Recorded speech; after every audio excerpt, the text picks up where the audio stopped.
Good evening, I'm Brett Baer. It has long been said that timing is everything. Well, today, while a Democratic president is caught in a whirlpool of criticism over his signature health plan, his allies in the Senate threw him a political life preserver, the debate over a major rule change. We have Fox team coverage. Charles Krauthammer is in New York tonight, reacting to what is called the nuclear option. Ed Henry's at the White House with a presidential flip-flop. But we begin with Chief Congressional Correspondent Mike Emanuel at the Capitol, and a nuclear option definitely producing a shockwave. Good evening, Mike. Well, Brett, good evening. Republican leaders are accusing Democrats of a power grab and threatening that they will live to regret this bold move. Complaining of gridlock, Senate Democrats changed the rules, eliminating filibusters for most presidential nominations. The vote was 52-48, mostly along party lines, and scraps nearly 225 years of precedent in the body known for deliberation. The change we propose today would ensure executive and judicial nominations an up or down vote on confirmation. Yes, no. The rule change will make cloture for all nominations other than the Supreme Court, a majority threshold vote. 3 Democrats, Carl Levin, Joe Manchin, and Mark Pryor, voted with the GOP in opposition. Republican leader Mitch McConnell accused Reid of going nuclear to try and change the subject from Obamacare. Millions of Americans are hurting because of a law Washington Democrats forced upon them. And what do they do about it? They cook up some fake fight over judges. McConnell mocked Reid with another Obamacare reference. He may as just as well have said, if you like the rules of the Senate, you can keep them.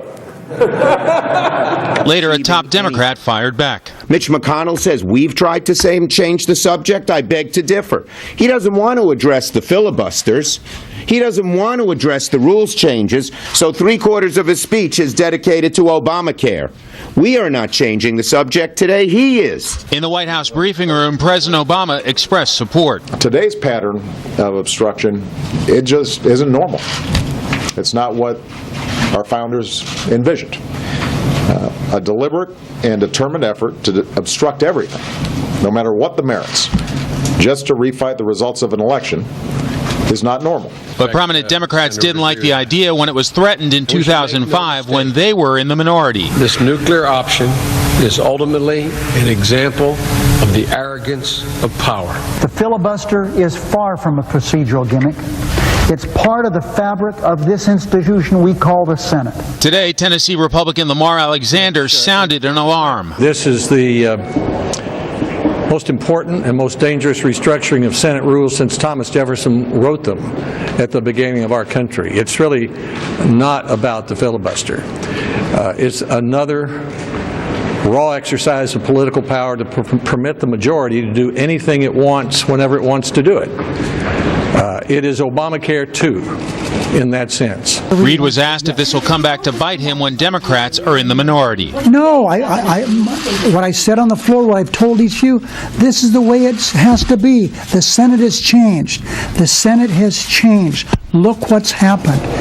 This comes as the Senate is trying to finish up the defense authorization bill, and as lawmakers are trying to hammer out a budget agreement. Now there are serious doubts about what can be accomplished the rest of this Congress. Brett? Mike Emanuel live on a busy Capitol Hill tonight. Thanks, Mike. Thank you. With his poll numbers plummeting, President Obama is thankful for any distraction from the health care mess. But as Mike mentioned, there are potential downsides to the Senate move. More now from Chief White House Correspondent Ed Henry. Barely an hour after President Obama had liberal pundits over for a long, off-the-record session to help shore up his base after weeks of pounding over health care, he came out whole hog for a tactical step that also rallies his partisan allies. So, I support the step a majority of senators today took to change the way that Washington is doing business. The president backing the extraordinary step of Democrats changing Senate rules to run roughshod over Republican attempts to block some of his nominees, including judicial picks who could hold sway over major regulatory matters, including how health care gets implemented. The gears of government have to work, and the step that the majority of senators took today, I think, will help make those gears work just a little bit better.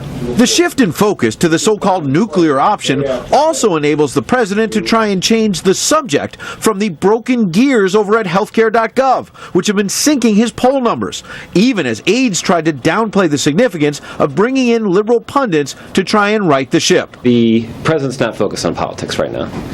What the president is focused on is implementing the Affordable Care Act in a way that maximizes the benefits of the law for millions of people all across the country. Except earlier this week, the president himself framed this as a political campaign, as he urged his liberal supporters at Organizing for Action to beat back Republican attempts to dismantle the law. So I've run my last political campaign, but I've got one more campaign in me, and that's making sure that this law works.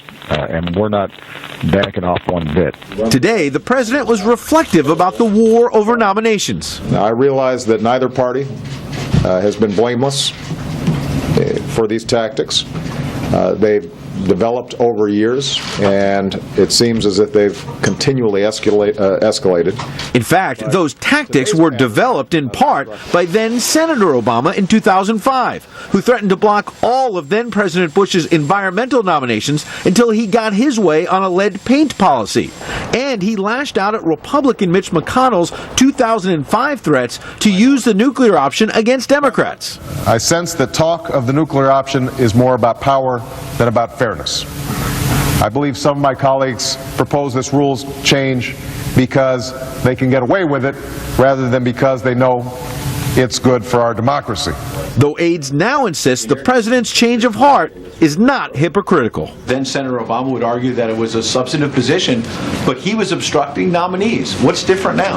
I think what's different is I didn't work for Senator Obama at the time, and I'm not familiar with the specific instance that you've cited. I do think the president was pretty forthcoming about the fact that this is a problem that has existed for a while, and neither side is blameless.